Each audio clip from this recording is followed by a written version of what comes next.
Hi, and welcome to the Mavericks Unlimited podcast. I'm your host, Chris Roy, and this is the place to be. Get unstuck, unleash your superpowers, and create a world that works for all. On this podcast, we speak to Mavericks who inspire us. We aim to get the insight and wisdom from their story to give you the clarity, courage, and conviction that you need to make your mark on the world. In this week's episode, I'm speaking to positive psychology coach and author of Ditch Your Inner Critic at Work, Susan Peppercorn. Like all of us, Susan has battled her own inner demons.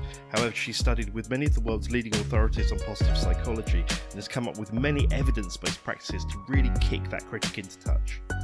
Susan has been featured in the New York Times, Fast Company, Harvard Business Review, and US News, amongst others. And what I really love about her is how down-to-earth and human she is. She really walks her talk as she's put everything she talks about into practice. Susan is a real example of do as I do rather than do as I say. So with that, let's jump right in. So hi Mavericks, and welcome to another Mavericks Unlimited podcast. And today I'm absolutely delighted to have Susan Peppercorn with us. Susan is the author of Ditch Your Inner Critic at Work. She's an executive coach and a positive psychologist, and I couldn't be more delighted to have her with us. So hi Susan, how are you today? Hi Krish, I'm great. Thanks so much for having me. Thanks for being with us. And Susan, I mean, obviously I've kind of had a good run through your book and that kind of stuff. Why don't you tell us a little bit about yourself and kind of what your story has been to this point? Sure, I'm happy to do that. So at last count, I'm on my fourth career. Wow. I started out as a musician, and actually my degrees are in music. But I found out very quickly that I was not going to be able to eat if I remained a musician, because my instrument is the flute, and I was not at the level that was good enough for a symphony orchestra. Right. And at the time, I did not have the money to go back to school, so I actually went into sales. I went into high-tech sales and marketing, and I did that for the bulk of my career. And one of the things that I found during that time was that I really disliked it. I'm not surprised. Yeah, well, there are people that really do, and more power to them. But technology, I like using technology. I'm not adverse to it, but the grind of having a sales quota every quarter, very challenging customers, highly competitive environment, was really wearing. And I was afraid to leave because I didn't know what I was going to do as an alternative, and the money was good. Right. But my company was acquired, and then I actually asked if I could be put on an excess list, which I was, and so I was able to leave, and then the journey really started because I had no idea what I wanted to do. And eventually I was, through my network, all of my positions after that came through networking. And I was working in the career center of a business school here in Boston. And my job was to use my business development background to reach out to employers, which I did. But as part of that, I started coaching MBA students. And it was at that time the light bulb went on, and I said, oh, wow, I love this. This is what I should be doing. So I eventually left there, started my own business. And then, you talked a little bit about my background in positive psychology, which I may come back to later on. But I think the net of it for the Mavericks out there is that it took me a long time to figure out what it was that I could do to make money that was going to make me happy. And I knew that there was a better way of going about this. I didn't have anyone to guide me. So that's part of the reason that I started coaching. And it's also part of the reason that I wrote the book, because people tend to be very hard on themselves. They let that inner critic run space in their head. And I wanted to help people develop a process that they could use to find happiness in their careers, whatever choice they wanted to make. I love that. What a great journey. And I love the fact that it's rooted in kind of kind of finding what you needed as well as you went through, as you've kind of figured it out, as it were. So what's it? So now you've been on this big journey through life, and you're here doing coaching. You've written a book. What's life like now? So life is really satisfying. And I will say it's not all about work. Your listeners know this. You have to have happiness in your personal life. It's not just your work life. But last night I had dinner with a former client, and she kept telling me what a difference I made to her. And when I hear that, it makes it all worthwhile, because I think helping someone find satisfaction in their careers and not just sticking with the status quo because they think they don't have a choice. People assume that it just gives me such great satisfaction, to hear that kind of feedback from clients. So life is really good once I figured out what I wanted to do when I grew up. I'm not sure. I think I might still be figuring that one out, Susan. But hey, there you go. How wonderful, and I don't know. I just get this sense or this intuition that deep want to kind of really help people, like pull out their best selves and get past that critic, is such an intrinsic drive for you, as it were. It is definitely an intrinsic drive, because I had, and sometimes it crops up again, I had the worst inner critic. And I was harder on myself than anyone else could possibly have been, to the point that I was making myself sick. So when I was in high technology and sales, I was having panic attacks on a regular basis. And I just want your listeners to know that it doesn't have to be that way. Right. It takes a while to figure it out. And I think there is a process involved. But people don't have to stay in situations, or they can at least try to adjust situations if they can't leave, to make them more manageable and more palatable. I love that. So what was it that you did to start to tackle your inner critic, as it were? And we'll come on to how other people can use that to tackle theirs in a second. But how did you start to tackle your inner critic? Well, I think it was my training in positive psychology.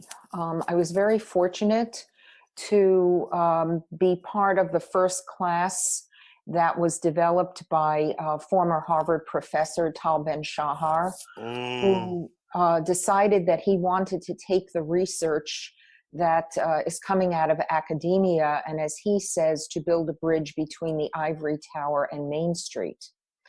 And for me, it was learning about the science of how people thrive that made me realize that I did not have to be a victim to the inner critic. So I'll give you just one brief example. So when I give talks, I often say to the audience that I was not born with happy genes. And part of our makeup in terms of how we view the world is genetic, but roughly 40% of it is under our control. Right. So one of the things that I learned when I was in this training was a very simple intervention to write on a daily basis 3 good things that happened during the day. And I said, okay, I'm going to try this. And I was skeptical. But what I noticed is after about 6 months, for me, I didn't need to keep journaling about this anymore. My brain neurology had actually changed. And it was now, I was able to notice many more positive things that were there in the past. I just didn't see them. But I was able to pay attention to them because of this very simple practice. And that's how I shifted my brain neurology. So it was, by learning what psychologists have studied and putting it into practice made a huge difference to me. That's wonderful. I just want to pick up on that practice, actually, because obviously in positive psychology, and indeed in a lot of places, kind of the notion of gratitude is really quite topical these days, along with things like mindfulness and that kind of thing. In that specific practice, is it enough to just write down the 3 good things, or do you have to? Because I can imagine that if you had a really bad day, you could almost just go through the motions and do something like that. Is that enough, or do you really have to kind of put yourself back in that moment of the good thing? So you're raising a really good point, and the idea is to put yourself back in the moment. And one of the things that Tal said to us when he was teaching us this practice is he said the thing that you reflect on does not have to be earth-shattering. It could be reflecting on a nice conversation that you had with a friend, or even what you ate for lunch, if if it was really delicious. But the idea is that if you keep doing this, and let's say you're having a bad day, or it's the end of the week and you're tired, if you go back and look at what you wrote, you'll realize that good things are happening in your life, regardless of how you are feeling at the moment. Our brains are really wired to remember the negative more than the positive. It's a biological fact that probably kept us safe when we were being chased by wild, animals, Yep. Hundreds of thousands of years ago. But the biology has not kept up with our current set of circumstances. And so we do tend to think more around we do tend to recall the negatives more than the positives. So gratitude is very important. There's a lot of research around how, writing down what you're grateful for, your friends, your family, your good health, a roof over your head, the sun shining, whatever it may be, is also very beneficial. So you can do it either way in this practice. You can write down just 3 good things that you noted, or you could write down 3 good things that you're grateful for. And what I love about what you said there was that there is a lot of research behind this. So this isn't just one of those kind of, forgive my language, one of those namby-pamby things that psychologists tell you to do. There's actual hard evidence that kind of shows the benefit of this, correct? Yes, and that's extremely important from my perspective, and my book is based upon that research. I often tell people, when I tell them my story, that I probably was the queen of self-help books and supported the industry almost single-handedly at one point in time. I was probably the king, so I was probably right there with you. Sorry, carry on. And I'm not denigrating people who write self-help books. They can be beneficial, but for me, what made the difference is to know that if somebody recommended doing X and such, that there was actually research behind it that showed that it worked. And so when I wrote my book, I didn't want it to be just another self-help book. I actually wanted it to be a workbook that includes exercises that are based in positive psychology research. And that I use that as a guide in my coaching practice as well. I love that. I love that. Now, in the book, you mention kind of the notion of kind of mental gremlins, as it were. And, again, it's a term I'm very familiar with from coaching. But what kind of mental gremlins have you noticed that kind of stop people getting, finding satisfaction in work or in career or in vocation, as it were? So the typical mental gremlins are, I'm not good enough. I'm just a fraud. I'll be found out. I'm not as good as ... name the person. And those are very typical mental gremlins that people have, and they may not even realize. They may not even be aware of them, but they're most likely affecting their behavior. I'll also say that circumstances play a role. Some of the people that I coach have been laid off from their jobs. Most of the time this happens because of business reorganizations, and it has little to do with the performance or nothing to do with the performance of the individual. However, the circumstance of being laid off unleashes these mental gremlins.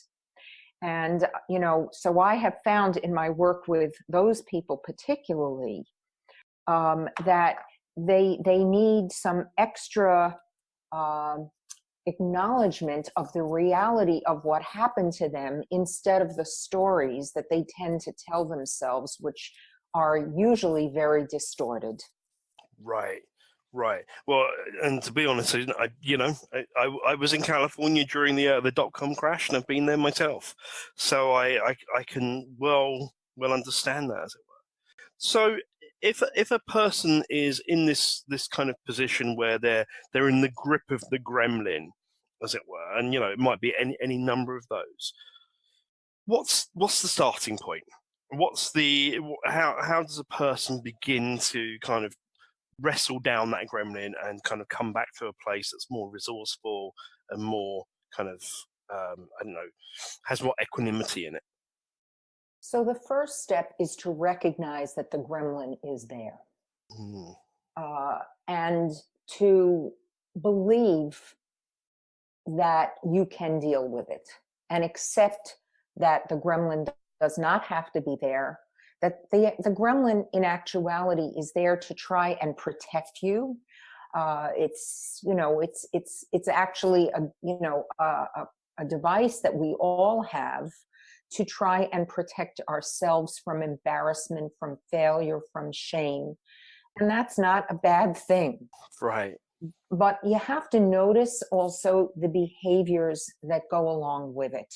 So, for example, if people have, I call them the inner critic that rents space in your head. If you notice, for example, that you're procrastinating, that you're trying to make a decision. Let's say you're working and there's a project that you're trying to complete, but for some reason it's not getting done. There's something going on where that inner critic is probably telling you, if you submit this project, you're going to fail. So that's one sign. If you find yourself trying to make some decisions in your life and just feeling that you are helpless, that you can't move forward, that's another sign. And I would say the third sign is being unwilling to ask for help or assistance, that feeling like, oh, I can do it by myself. Right. So that the first step is really recognition and acknowledgement that, okay, it's there, but I'm going to stop beating myself up and do something about it. That makes such complete sense to me, because once you recognize it's there and you make the choice, you put yourself in a more resourceful state. Correct, absolutely. Great. So one of the things that intrigued me about the book, and you kind of talked there about kind of that I can do it myself, I don't need any help, and how many of us have been there and kind of fallen over and failed, as it were. And you kind of talk about failure in the book, and I love that. I think you called the chapter "Treat Failure Like a Scientist," or look at failure like a scientist. Tell us a little bit more about that, and I'm kind of curious, how have you applied that yourself? What's a challenge you've applied that to? So let me first tell you where that idea of treating failure like a scientist comes from. So because I'm in the Boston area, Boston is the hub of the biosciences. There are hundreds of biotech companies and pharmaceutical companies. So because of that, many of the people with whom I work are scientists. Right. That makes sense. What I have learned from them, and I have tried to apply in my own life to your question, is that failure is a normal part of anything that we do. And sooner or later, we're going to fail. A small failure, a setback, or a big gigantic one, which I actually talk about, happened to me, a failure that I had, and I talk about it in my book. But what I've learned from scientists is that without setbacks, they would not know how to move forward. And these are people that are, their work is to discover, medicinal, medicines to cure disease, medical devices to help people live longer and more productively. And they have told me over and over again that failure is part of what they expect. It's part of the process. So to give you an example in my own life, I was asked to speak to a group of CEOs a few weeks ago, and I was told what the topic was. And when I got in the room, I realized that what this group wanted to talk about was not what I was told they wanted to talk about. Uh-oh. And I was really not prepared for what they wanted to discuss, and I was winging it, and it felt horrible. But when I left there, I said, okay, let's chalk this up. Let's take a breath. Let's move on, because it was not the end of the world. And in the past, I don't know if I would have been able to do that relatively easily, because it was an embarrassing situation. But I realized that, there was some miscommunication that took place that was really no one's fault. And I learned for myself what questions I needed to ask to prevent a similar situation from happening again. And that was my takeaway. So what could I have done differently to make sure that I didn't set myself up to fail because maybe I didn't ask enough questions or the right questions? Right. And that's a very pragmatic standpoint you came to on that one. And what I'm kind of curious there, and what the other word that comes up, of course, is perspective. And it sounds like through all the different practices that you've used and applied with yourself and with clients, you develop perspective, right? That ultimately speaking, that situation, no one died. It's ultimately speaking, it's not a huge issue, ultimately speaking. So I'm just kind of curious, how do you help people develop that sense of perspective, as it were? So it's a great question. And there's another exercise that is based in positive psychology that I use with clients when they are lacking perspective. And it actually was developed at the University of Michigan Business School.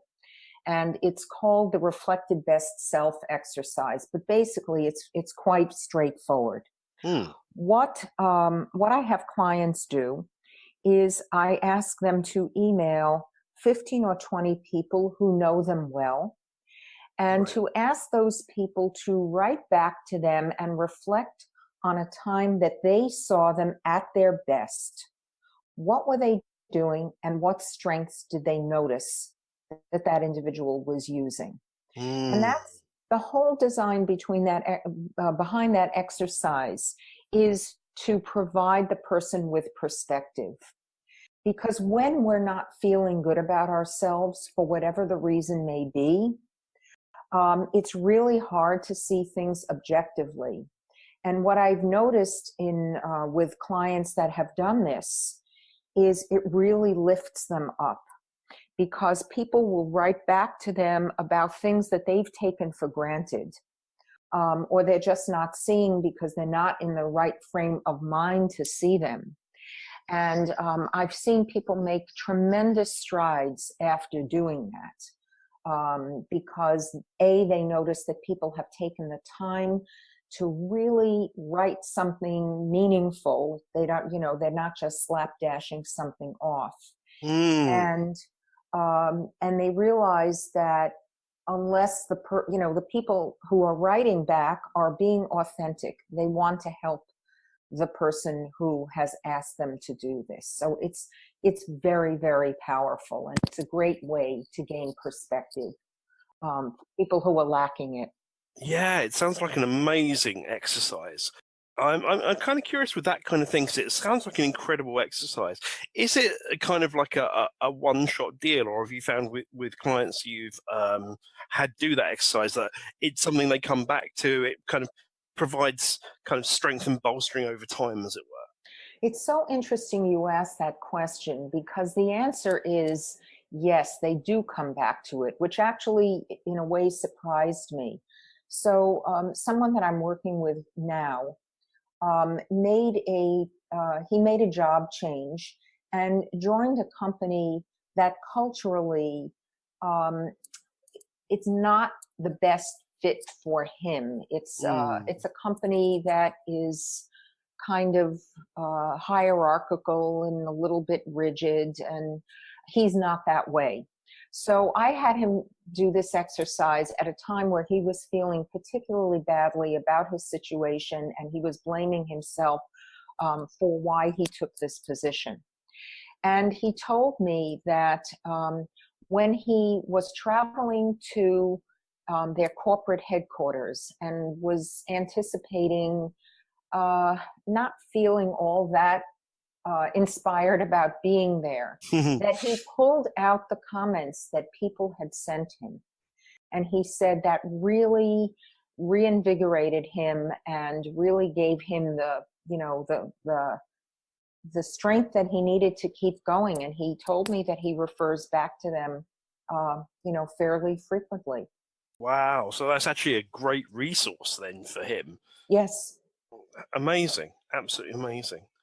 So, kind of bringing this back, in a second, I kind of want to bring this back to you, as it were. But I'm just kind of curious with the book. What was it? I mean, other than obviously giving people strategies to kind of ditch their inner critic, as it were, what was it that you're really trying to enable people? I guess the question I'm asking is, what's the kind of things you want people to take away from your book and from your message, as it were?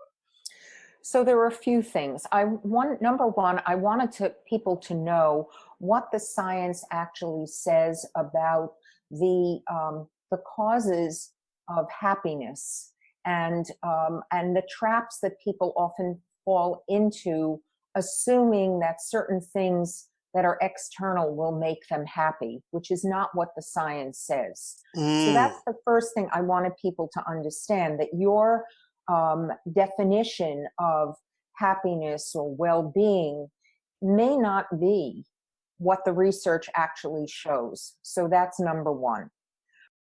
Number two is I wanted people to understand where they are in their careers. Are they in a situation where they really need to think about leaving? Or is that inner critic telling them stories that may actually not be accurate, portraying the situation accurately? So I wanted them to have some tools to assess where they currently are. And then third, I wanted them to have resources to move forward. So, it's not about just saying, okay, I'm going to set this goal. I'm going to find a new job, or, I'm going to make a career change, or I'm going to try to stay and be happier where I am.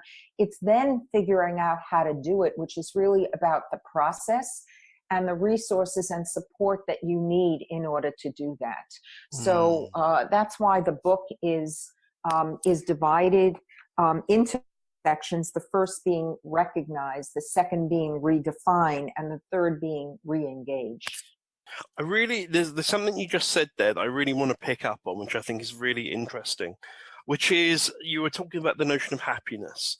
And it's one of those words that, has cropped up a lot in psychology in the last 10 years, but also obviously it's the kind of thing we all say we want, we all aspire to. And you said about what we think is going to make us happy is not necessarily what the science says is going to make us happy, or something, words like this. Can you tell us a little bit more about that, please? Sure. So many people assume that when they get the next promotion, when they make more money, when they get a certain title, when they buy their sports car or whatever it might be, that those are the things that are going to make them happy. And before I go further, I just want to make the distinction for a moment between happiness and well-being. Mm-hmm. I don't want anybody listening to think that it's possible to be happy all the time. That is really an unrealistic expectation. And I actually have a chapter in my book on how to use and work with negative emotions. So happiness is an emotion. It's fleeting, just like anything else: sadness, anger, frustration. It's really about well-being. And what the science shows is that well-being is a combination of three things. It's a combination of when your interests, so what intrinsically motivates you, Mm-hmm. your strengths, what you're good at, and your values are in alignment. If you're doing work that aligns those three factors, then you will tend to be more engaged at work and feel a greater sense of satisfaction. And it really doesn't matter the level at which you are. If you can be, at an entry level or a very senior level. But when you tell yourself it's about the promotion, the money, the car, the house, that's when you're falling into a trap. That makes such sense to me. And strengths is one of those things we talk about and we use a lot, as it were, in both individual and kind of the work we do with business as well. So given those strengths, what would be, short of doing something like Clifton Strengths Finder or some of the tools that are out there to profile strengths, what are some of the ways you have seen that people can use to really uncover their strengths? So there's actually another strengths analysis that has been developed in the UK called the R2, the Realize 2. So Okay. if people want a formal strengths analysis, obviously Gallup or Values in Action are two very good ones. The reason that I like the R2 is that it helps people identify strengths that they feel they're underutilizing. So Interesting. it's very interesting because to my knowledge, none of the other formal strengths assessments have that. And it also identifies weaknesses and what they call learned behaviors, which is something that appears to be a strength, but is actually draining to the individual who uses them. So so back to your question, the exercise that I talked about before where people write, and ask colleagues, former colleagues, current colleagues, when they have seen them at their best.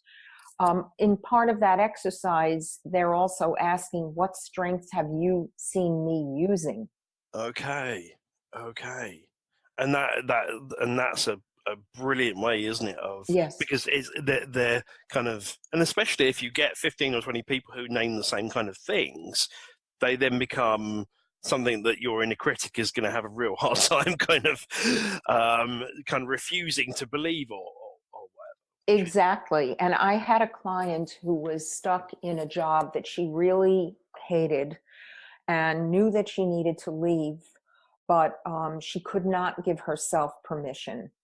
And she did this exercise, and what you said a moment ago, Krish, is exactly what happened. When she got the results back from her network, there was a consistency that she could not ignore. And really what she wanted to do is she wanted to become an executive coach, but she hadn't even verbalized it.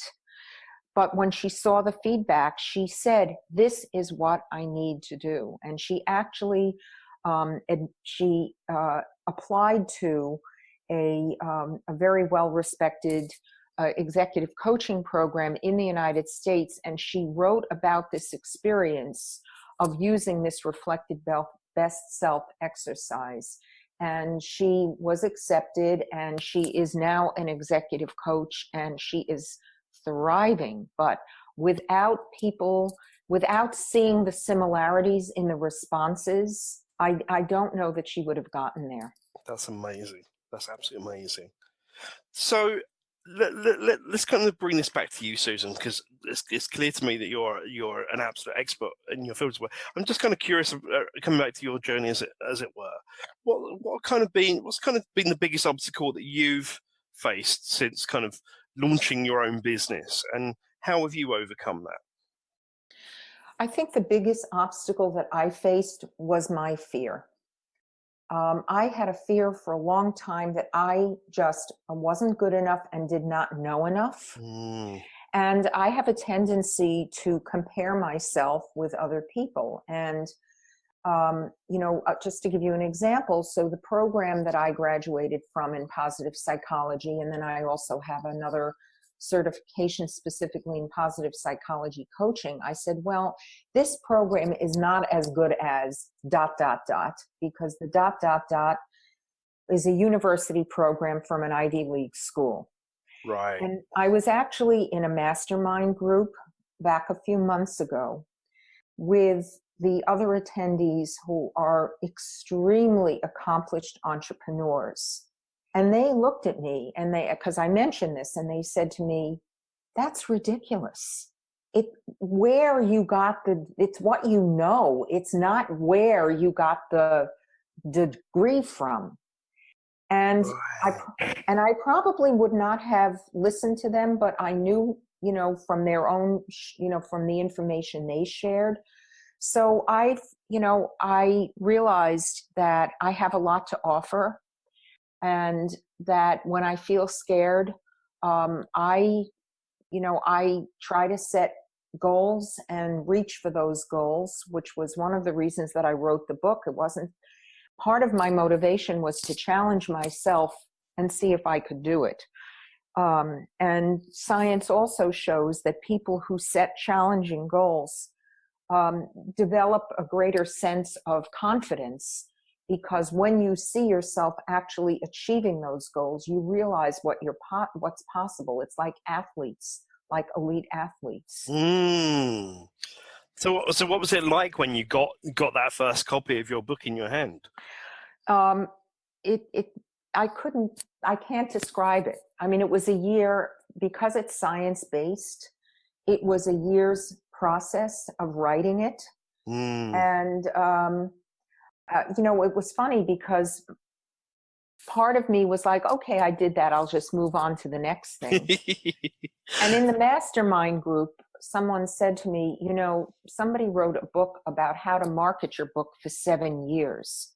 And they said, don't just take this so lightly. This is a major accomplishment. And, again, I'm like, okay, maybe I need to listen to this. Isn't it amazing how we're so you were talking earlier about the negativity bias of the brain, but isn't it amazing how we're so quick to really focus on our failures or the things we do wrong, but as soon as we do something quite amazing, I've written a book as well, I know what it takes, and it's a tough gig, especially when it's research based or that kind of thing, but we just roll straight over that. It's like, oh, it's no big deal, move on. Isn't it amazing how we do that? It truly is. And, I think there, also based in science is the idea of savoring.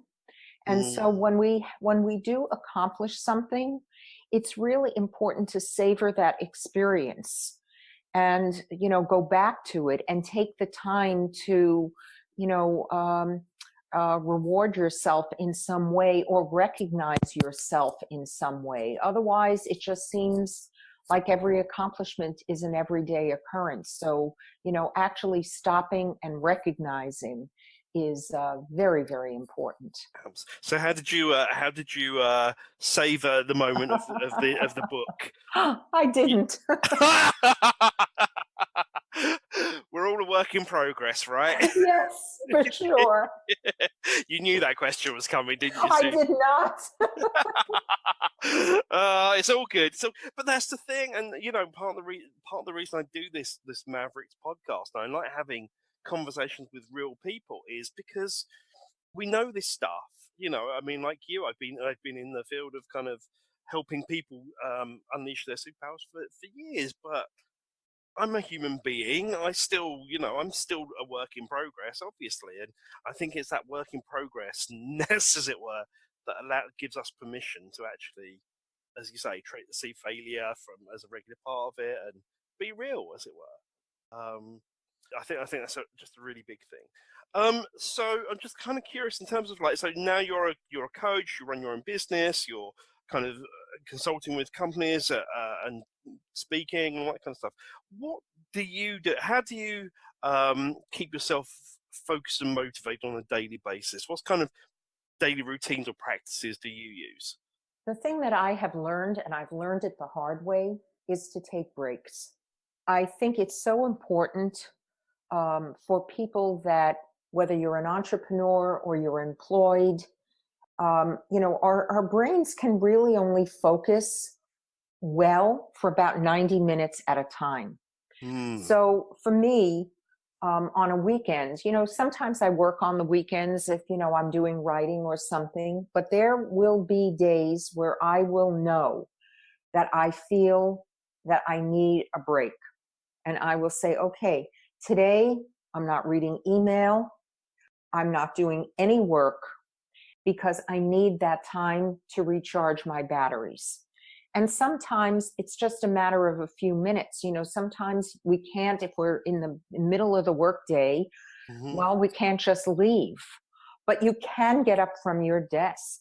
You can take a walk around the building, and so it's not forcing yourself to stay in the chair.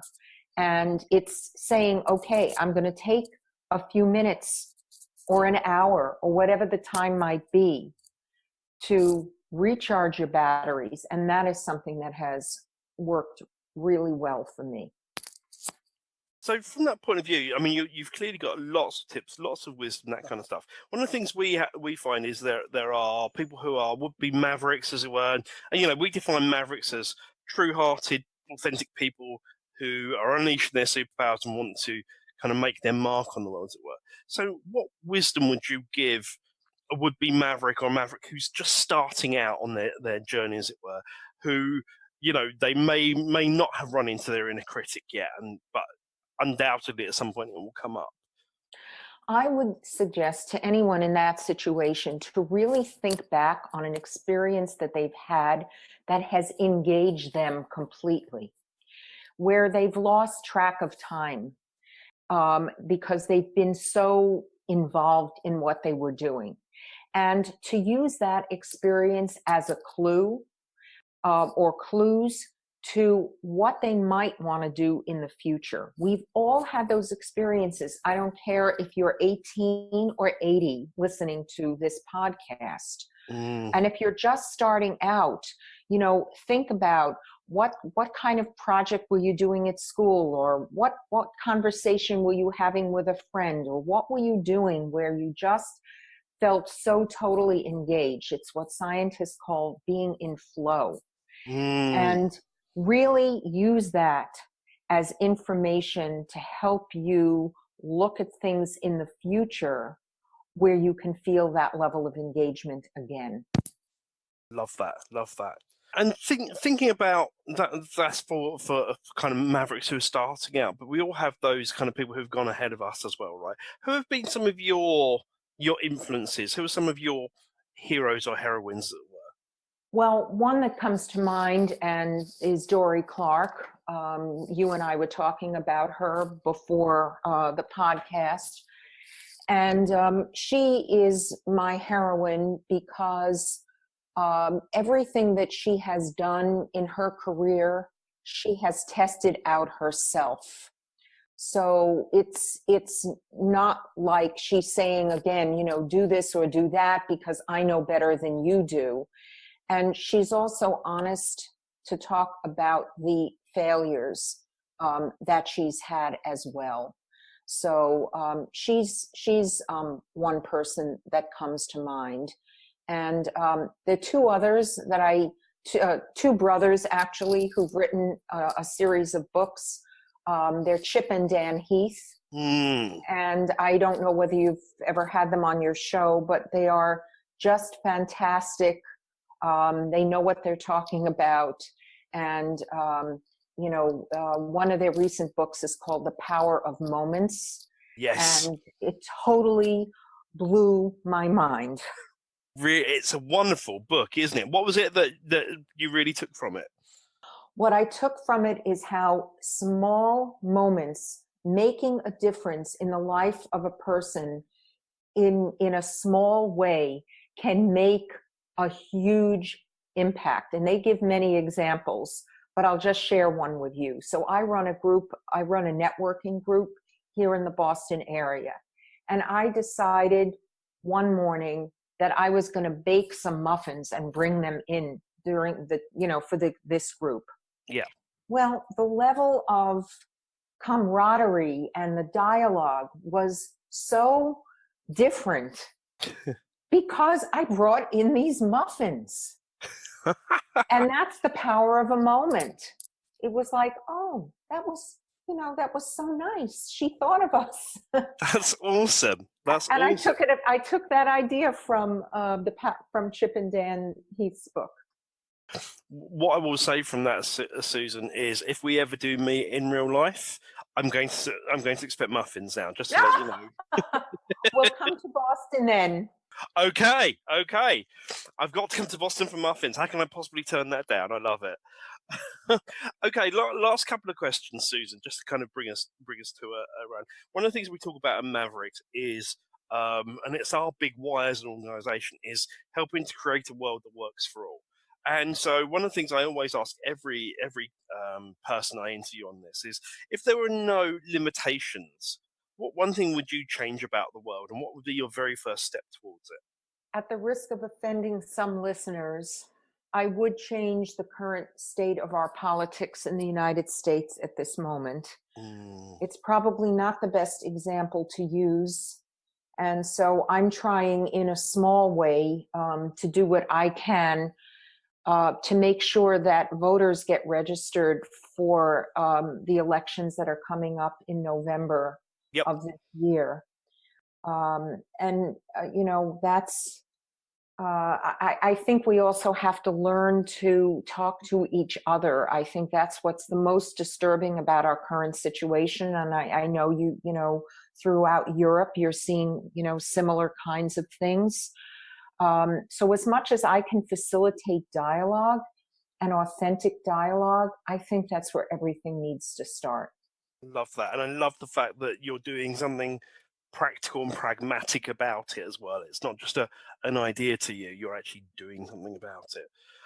And the final question I have, Susan, this is I warn you now, it's usually one that kind of stumps people, but what is the one question that you haven't been asked that you would have liked to have been asked, and what is your answer to that question?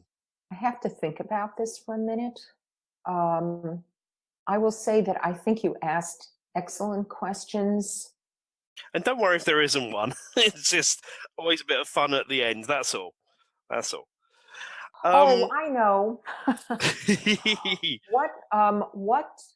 What would people not? What would people want to know that they would not know from reading my resume? Oh, great question. So, what's the answer? The answer is I'm a road cyclist. And I love to be on my bicycle more than anything else, and have been waiting patiently for the weather to change here in the Northeast so that I can do that. But that is a passion of mine. Oh, I love that. So what is going to be your first big ride? Well, I'm hoping it's going to be tomorrow because the weather forecast is looking promising. And so I'm just going to ride around my neighborhood, which is quite rural and beautiful, and go see some horses up on a farm about 5 miles from here. So that is my goal. That is an awesome goal. I love that. And what an awesome question as well. Susan, this has been an absolute pleasure. There's so many pieces of gold in this interview, and so many nuggets of gold, and so many practical things. And I think, the other thing I love that you've brought out is, a lot of people have heard of positive psychology, but you've brought some actual things people can use, take away, and things that are going to make a big impact. So thank you so much for being on the show with me today. It's been an absolute pleasure. Thank you so much. It's been a great pleasure being your guest, Krish. Thank you. And Mavericks, thank you for listening in today, and I'll look forward to speaking to you on the next episode. Bye for now. Hey, listen up. Don't go yet. Did you get something meaningful out of this episode? Well, the most meaningful thing that you can do right now is to go and leave a review on iTunes, because those reviews are what keep us here. And please make sure to share and to subscribe to this podcast. Finally, are you unleashing your superpowers? Well, if so, show us on Instagram with the hashtag Mavericks Unlimited, and we'll see you over there. And with that, thanks so much for listening to the Mavericks Unlimited podcast at mavericsunlimited.com. Bye for now.